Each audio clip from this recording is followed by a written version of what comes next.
పనిముట్లు ఉన్నాయండి, కత్తిర్లు, ఇస్త్రీ పెట్టెలో లేకపోతే ఇంకొకటో కుట్టు మిషన్లో దాని విలువ 5,000 ఉందనుకోండి, 20,000 వేసి వీళ్ళు కాంట్రాక్టర్లు దోచుకోవడం తప్పితే ఈ రకంగా ఖర్చు చేశారు. అది కూడా 50,000 కోట్ల పేరు చెప్పి 19,000 కోట్ల రూపాయలే మా దగ్గర ఉన్న సమాచారం. మళ్ళీ ఇవాళ తీసుకొచ్చి 1,50,000 కోట్ల రూపాయలు చెప్తా ఉన్నారు. నేను ఇవాళ ఓపెన్గా స్ట్రైట్గా ఇదే చంద్రబాబు నాయుడు గారికి నేను డైరెక్ట్ డిబేట్కి ఛాలెంజ్ అని అడుగుతా ఉన్నా. వయసు నాది చిన్నదే, బుద్ధిలో కాదు.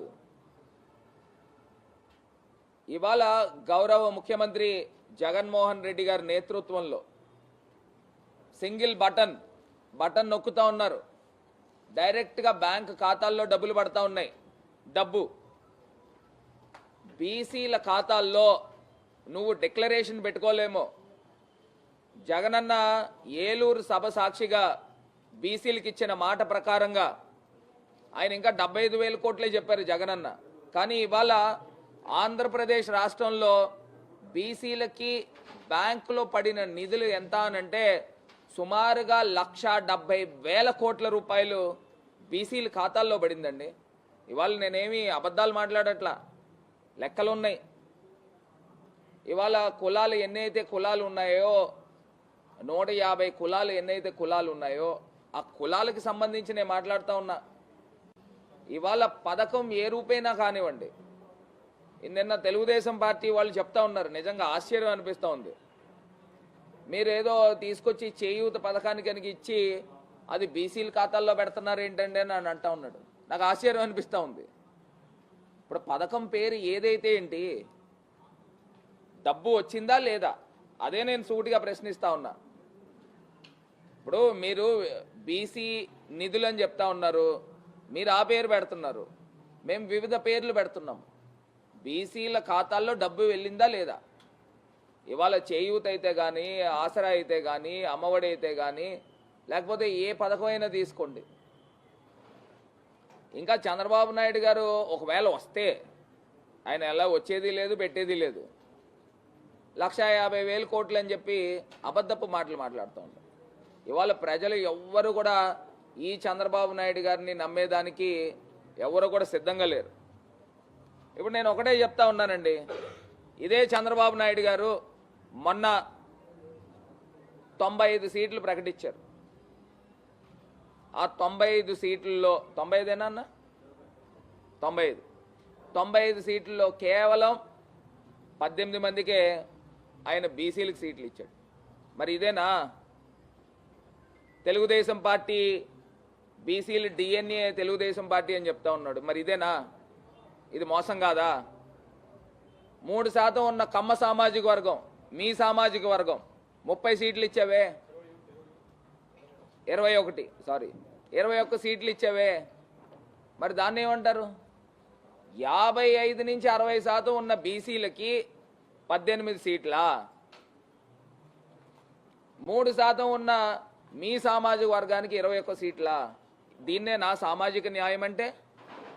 దీనేనా బీసీలు డిఎన్ఏ తెలుగుదేశం అని చెప్తా ఉన్నావు? ఇదేనా? సాటి బీసీగా నేను అడుగుతా ఉన్నా.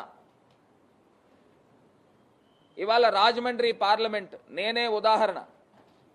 స్వతంత్రం వచ్చిన తర్వాత మొట్టమొదటిసారిగా జగనన్న బీసీలకు ఇచ్చాడు. నువ్వు ఈ రోజుకైనా సాహసం చేస్తా ఉన్నావా అని అడుగుతా ఉన్నా. ఇదే చంద్రబాబు నాయుడు గారిని, ఇదే పవన్ కళ్యాణ్ గారిని అడుగుతా ఉన్నా, కనీసం ఈ రోజుకైనా మీరు సాహసం చేస్తున్నారా? సాహసం అని కూడా అనట్లా, మాకు న్యాయం చేస్తున్నారా అని అడుగుతా ఉన్నా. లేదే.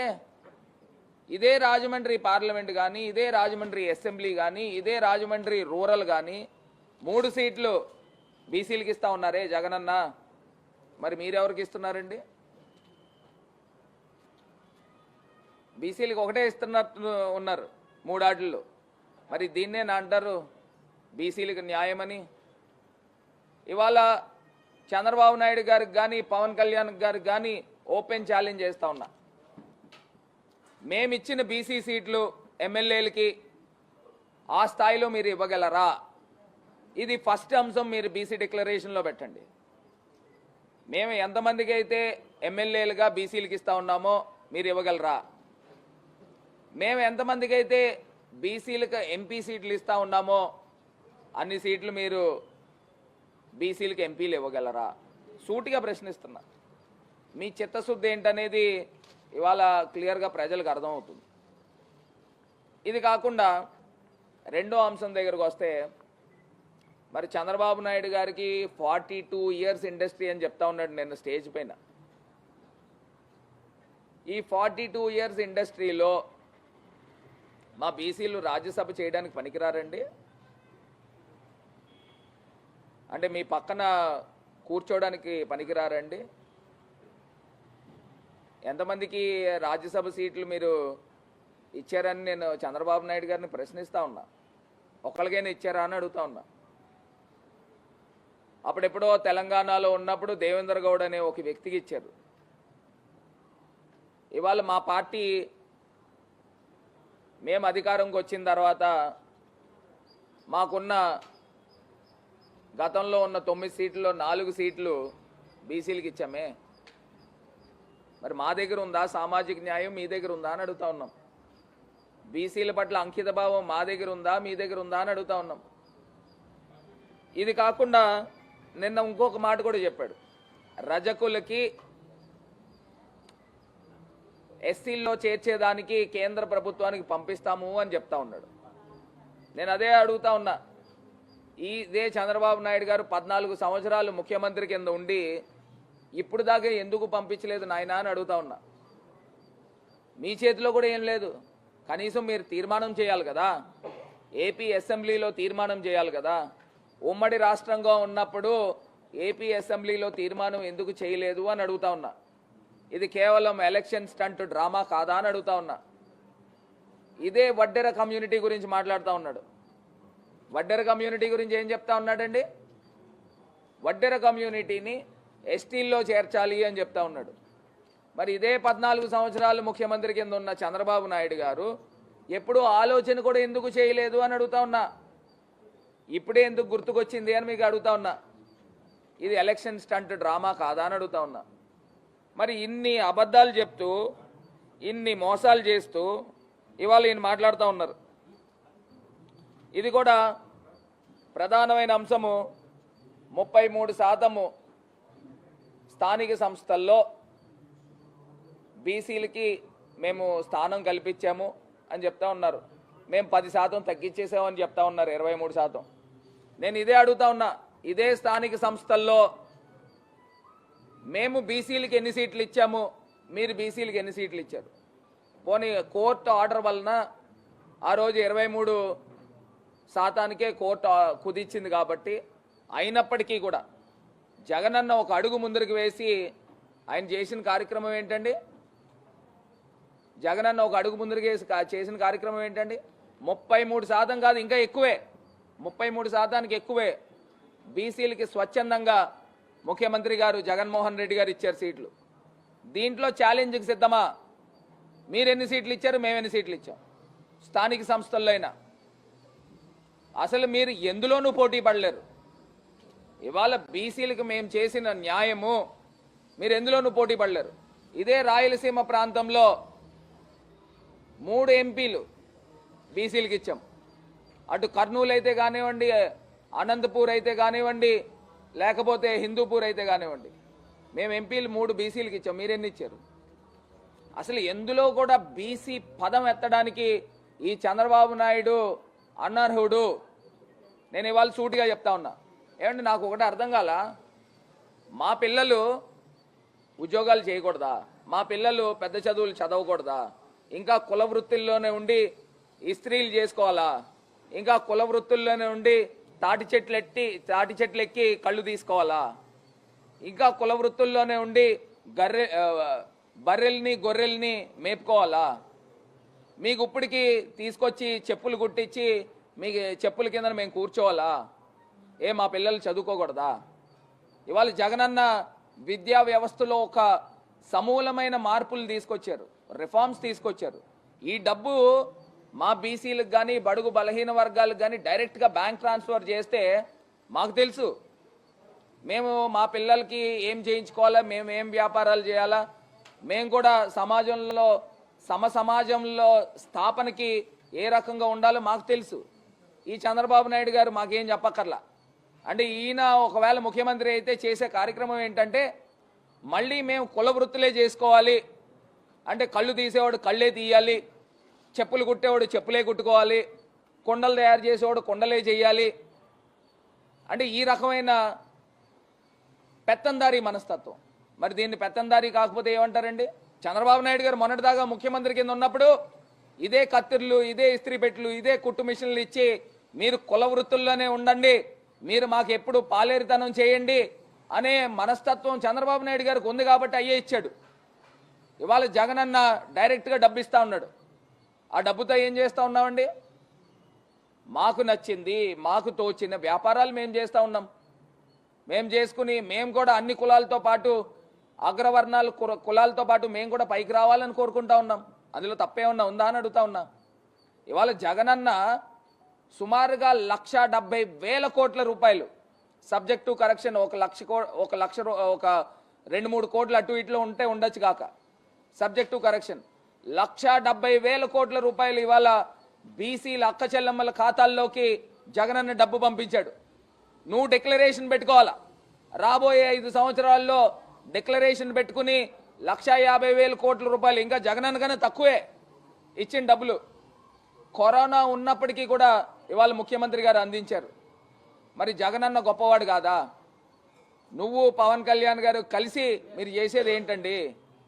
ఇవాళ నీ కళ్ళబుల్లి మాటలు, నువ్వు చెప్పే మాటలు ఇవాళ ప్రజలు వినడానికి ఎవరు సిద్ధంగా లేరు. డ్వాక్రా రుణమాఫీ అన్నావు, చేసావా? మోసం చేసావు కదా, మహిళలు మోసం చేసావు. రైతు రుణమాఫీ అన్నావు, రైతులను మోసం చేయలేదా? మోసం చేసావు. యువత, మాలాంటి యువకులందరినీ కూడా నెట్ట నిలువునా మోసం చేసావు. నువ్వు చెప్పిన డైలాగ్ ఇవ్వాలన్న రోజుకి కూడా ఆంధ్రప్రదేశ్లో ఉన్న యువత చెవుల్లో ఇంకా ఈకో అవుతా ఉంది. అదేంటంటే జాబ్ కావాలంటే బాబు రావాలి. బాబు వచ్చాడు, చిన్నబాబు వచ్చాడు. ఆంధ్రప్రదేశ్ రాష్ట్రంలో పేద ప్రజలు ఎవ్వరికీ కూడా జాబులు రాలా. మరి దీన్ని ఏమంటారు? యువతను కూడా మోసం చేసావు. ఇంకా నువ్వు చెప్పే మాటలు వినడానికి ప్రజలు ఎవ్వరు కూడా సిద్ధంగా లేరు అని చెప్పి ఈ సందర్భంగా తెలియపరుస్తూ, ఇప్పటికైనా బుద్ధి తెచ్చుకుని జగనన్న మంచి చేస్తే అవును యువకుడు మంచి చేశాడని ఒప్పుకోండి. లేదు ఎక్కడైనా చిన్న చిన్న లోపాలు ఉన్నాయనుకో కన్స్ట్రక్టివ్ క్రిటిసిజం చేయండి, ఒప్పుకుంటాం. కానీ ఇవాళ ఏదో బీసీ డిక్లరేషన్ పెట్టేసి నువ్వేదో చెప్తా ఉన్నావు, 10 లక్షల రూపాయలు చంద్రన్న బీమా ఇస్తానని. గతంలో ఇచ్చింది అది ప్రధానమంత్రి గారి పథకం, దాని పేరు మార్చుకుని నీకులాగా మేము ఎప్పుడు పేర్లు మార్చుకోవాలా. మేము ఇవాళ పిఎం కిసాన్, వైఎస్ఆర్ రైతు భరోసా అని చెప్తా ఉన్నాం. ఆ చంద్రన్న బీమా అని చెప్పేసి పెట్టుకుని నువ్వు ఇచ్చేది 50,000 అయితే కేంద్ర ప్రభుత్వం 4.5 లక్షలు ఇచ్చింది. ఇప్పుడు ఆ పథకం మొత్తానికి కేంద్ర ప్రభుత్వం డ్రాప్ చేశారు కాబట్టి పోయింది. ఇది కాకుండా బీసీలకి 50 సంవత్సరాలు దాటిన వాళ్ళకి 4,000 ఇస్తానని చెప్తా ఉన్నావు. నువ్వు చెప్పే మాటలు ఎవరైనా ప్రజలు నమ్ముతారని అనుకుంటున్నారా? దీనికన్నా గొప్పగా జగనన్న రాబోయే రోజుల్లో ఇంకా చేస్తారు, మాకు పూర్తి నమ్మకం ఉంది. పేద ప్రజలకి పెన్షన్లు ఇచ్చే దాంట్లో కానీ, లేకపోతే పేద ప్రజల్ని ఆదుకునే దాంట్లో కానీ, లేకపోతే బడుగు బలహీన వర్గాలని అభ్యున్నతకై కృషి చేసే ఏకైక ముఖ్యమంత్రి జగన్మోహన్ రెడ్డి గారు. ఇవాళ ఏంటండి 5 డెప్యూటీ సీఎంల్లో 4 డెప్యూటీ సీఎంలు బీసీ, ఎస్సీ, ఎస్టీ మైనారిటీలకి ఇవ్వలేదా అని అడుగుతా ఉన్నా. జగనన్న అర్ధ సింహాసనాన్ని తీసుకొచ్చి మా బీసీలకి ఇచ్చాడే, మరి ఇంక జగనన్న కాకపోతే ఇంకెవరు కావాలండి? ఇవాళ అన్ని రకాలుగా కూడా చెప్తా ఉన్నా, ప్రతి అంశంలోనూ ఇవాళ ముఖ్యమంత్రిగా జగన్మోహన్ రెడ్డి గారు ది సక్సెస్ఫుల్ చీఫ్ మినిస్టర్ అని కూడా ఈ సందర్భంగా తెలియపరుస్తూ, రాబోయే రోజుల్లో మళ్ళీ కూడా జగనన్నే ముఖ్యమంత్రి కావాలి. ఆంధ్ర రాష్ట్రంలో ఉన్న బడుగు బలహీన వర్గాలు మేము బ్యాక్ బోన్ క్లాస్గా ఇవాళ ఆంధ్రప్రదేశ్ రాష్ట్రానికి, ప్రభుత్వానికి ఉండాలి అని కూడా మనస్ఫూర్తిగా కోరుకుంటూ, ప్రజలు ఎవ్వరు కూడా అమాయకులు కాదండి. ఇవాళ రాజకీయ నాయకులు మైండ్ సెట్ మారితే మారచ్చు, 10 మంది ఒక రకంగా అనుకుంటే రాజకీయ నాయకులు కూడా 10 మంది ఆ గవర్నమెంట్ బాగాలేదన్నమాట, వీళ్ళు బాగున్నారన్నమాట అనుకోవచ్చు. కానీ ప్రజలు ఇవాళ లబ్ధి పొందారు. జగనన్నని చూశారు, కిరణ్ కుమార్ రెడ్డిని చూశారు, చంద్రబాబు నాయుడు గారిని చూశారు, రోసయ్య గారిని చూశారు, ఇంకా ఎంతోమంది ముఖ్యమంత్రులను చూశారు, రాజశేఖర్ రెడ్డి గారిని కూడా చూశారు. జగనన్న ఇచ్చిన సంక్షేమ పరిపాలన ఇప్పటిదాకా దేశంలో ఏ ముఖ్యమంత్రి కూడా ఇలా. ఇవాళ గతంలో మనం చూసేవాళ్ళం, పేపర్ తీస్తే కాల్మనీ కేసులు చూసేవాళ్ళం, పేపర్ తీస్తే రైతు ఆత్మహత్య ఫోటోలు చూసేవాళ్ళం. ఇప్పుడు ఒక్కటైనా కనబడుతుందా? ఒక్కటైనా కనబడుతుందా? ఇవాళ మార్పు జరగలేదా? ఇవాళ ఆంధ్రప్రదేశ్ రాష్ట్రంలో పేదరికం పోలేదా? మరి అన్నీ జరుగుతూ ఉన్నాయనంటే దానికి వెనకాల ఉన్నది ఏకైక పర్సన్, సింగిల్ పర్సన్, అది గౌరవ ముఖ్యమంత్రి జగన్మోహన్ రెడ్డి గారు. ఇవాళ ఆయనతో పాటు నేను ఆయన ప్రభుత్వంలో ఎంపీ కింద ఉన్నందుకు నిజంగా నేను చాలా గర్వంగా ఫీల్ అవుతా ఉన్నా. యాజ్ ఏ బీసీగా, బ్యాక్వర్డ్ క్లాస్కి సంబంధించిన ఒక ఎంపీగా నేను చాలా గర్వంగా ఫీల్ అవుతా ఉన్నా. ఇంకా రాబోయే రోజుల్లో ముఖ్యమంత్రి గారు మా బడుగు బలహీన వర్గాల్ని ఇంకా పైకి తీసుకొచ్చే కార్యక్రమం పెద్ద ఎత్తున చేస్తారు. ఇంకా మేము మేనిఫెస్టో రిలీజ్ చేస్తాము. జగనన్న మాట చెప్తే మాట తప్పరు, మడమ తిప్పరు. చంద్రబాబు నాయుడు గారు మాట చెప్తే మొత్తం దాన్ని తొంగలోకి తొక్కుతారని ఆంధ్రప్రదేశ్లో ఉన్న ప్రతి ఒక్కరికి కూడా తెలుసని ఈ సందర్భంగా తెలియపరుస్తున్నా.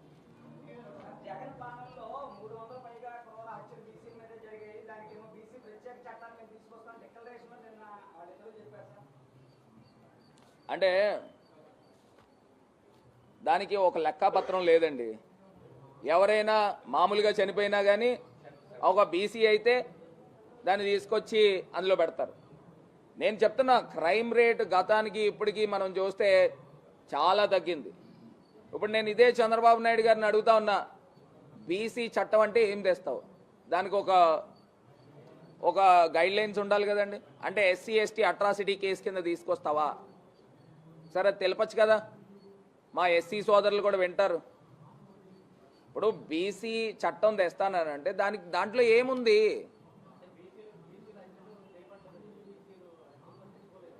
కాదు నేను చెప్తున్నా, ఇప్పుడు ప్రభుత్వం అట్లా కాదండి.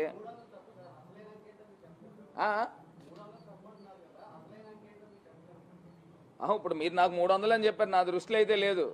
జనరల్గా గణాంకాలు పోలీస్ స్టేషన్ రికార్డ్స్లో ఉంటాయి. మామూలుగా చనిపోయినా కానీ ఆయన ఒకవేళ బీసీ అయితే ఆ లెక్కల్లో తీసుకొస్తున్నారు. ఇప్పుడు యాక్సిడెంట్లో చనిపోయినా కానీ ఒకవేళ అతను బీసీ అయితే లెక్కల్లో తీసుకొస్తున్నారు. దానికి శాంటిటీ లేదు. ఇవాళ చెప్పడానికి ఏముందండి? చంద్రబాబు నాయుడు గారు మాట్లాడితే అన్ని అబద్ధాలే, చెప్పడానికి ఎన్నైనా చెప్తారు. ఇవాళ నేను ఒకటే అంశం చెప్తున్నా, బీసీ చట్టం తీసుకుని వస్తానని చెప్తా ఉన్నారు. ఆ బీసీ చట్టంలో ఉన్న పూర్వాపరాలు ఏంటో చెప్తే నిజంగా ప్రజలు కూడా అర్థం చేసుకుంటారు. ఇవాళ మీరు 4.5 సంవత్సరాలు ఒపోజిషన్లో ఉన్నారు. 4.5 సంవత్సరాలు సరిపోలేదా? బీసీ చట్టంలో పూర్తి క్లియర్ గైడ్ లైన్స్ ఇవ్వడానికి మీకు సరిపోలేదా? ఎందుకు ప్రజల్ని ఇంకా మోసం చేస్తున్నారు? ఎస్సీ ఎస్టీ అట్రాసిటీ కేసుల కింద బీసీ అట్రాసిటీ కేసులు ఏమైనా తీసుకొస్తారా? దానికి చెప్తే మా దళిత సోదరులు కూడా వింటారు.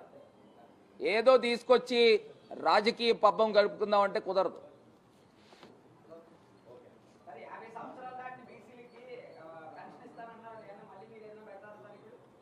నేను అదే చెప్తున్నానండి. ఇప్పుడు మీకు ఇందాక ఒక డైలాగ్ చెప్పాను కదా, జాబ్ కావాలంటే బాబు రావాలి. ఇది కూడా అంతే. మీకు జాబ్ వచ్చిందా? మీ అబ్బాయిలకు కానీ ఎవరికైనా? అదే మీరు ఎప్పటి నుంచో ఉన్నారనుకోండి, జాబ్ కావాలంటే బాబు రావాలన్నాడు. బాబు వచ్చాడు, జాబ్ వచ్చిందా? ఎవడికి రాలా ఆంధ్రప్రదేశ్లో. వాళ్ళ కొడుకు తప్పితే ఇంకొకటికి ఎవరికి జాబ్ రాలా. అదే రకంగా ఉంటుంది. ఇప్పుడు తెలుగుదేశం పార్టీ కార్యకర్తలు కొంతమందిని ఎంచుకుంటారండి, 50 సంవత్సరాలు దాటిన వాళ్ళని ఆ జన్మభూమి కమిటీలు రాసుకుంటారు. గతంలో మీకు తెలుసా, 1000 రూపాయలు పెన్షన్ ఇచ్చేటప్పుడు 100 రూపాయలు కమిషన్ తీసుకునేవారంట. అది ఓపెన్ సీక్రెట్. ఇప్పుడు ఎక్కడైనా ఉందా? ఆ పరిస్థితులు లేవు. కరప్షన్ అనే దానికి తావులేదు జగనన్న గవర్నమెంట్లో. చంద్రబాబు నాయుడు గారు గవర్నమెంట్లో జన్మభూమి కమిటీలు పందికొక్కుల్లా మేశారు. ఇదే పని మీద ఉండేవారు. అందు గురించి వాళ్ళు ఇలా ఉన్నారు. మా వాళ్ళు ఏమో ఇలా ఉన్నారు, బక్క చిక్కిపోయి ఉన్నారు మా వాళ్ళందరూ. కాదు డైట్ పోనీ అది మంచిదే కదా, ఆరోగ్యానికి మంచిది.